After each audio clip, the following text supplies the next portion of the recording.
Because of all the research that I've been a part of, people often ask me what are the characteristics of a really good leader? And what they're really drilling down into is what can I do to be a better leader? And of course, there's a $15 billion industry dedicated to that. But here are three things, really simple things that you can do right now in your world to be more effective as a leader for others. The first is clarify your values. We, your followers, we need to understand how you're going to be in every situation. We don't expect you to be perfect.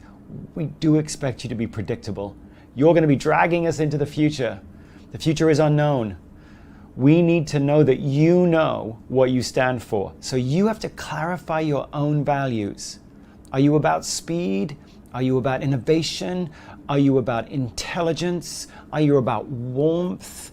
Are you about altruism? What do you stand for? You don't stand for everything. People can't keep that in their head. They can't predict if you say, I'm everything, I'm all things to all people. We like to follow a leader who knows what is most important to them. When push comes to shove and shove and shove and shove, where do you end up? What values, and there's going to be very few of them, live with you in your corner?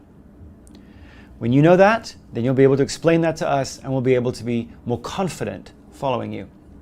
That's the first thing. The second is learn how to tell stories.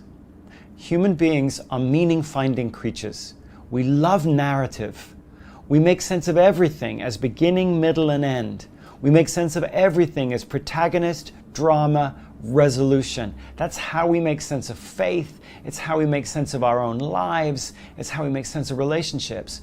So as a leader, you've got to use the language of a human to be able to get humans to follow you. And the language of humans is story.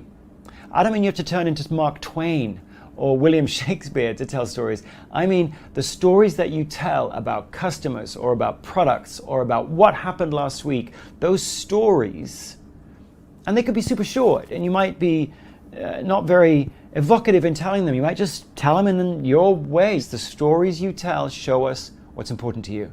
So learn to choose wisely what stories you're going to tell. Tell them frequently too, by the way. The quality of the story is trumped by the frequency with which you tell stories. So it doesn't matter how brilliantly you do it once. It's what are you telling all the time. The third is check in with your people every week.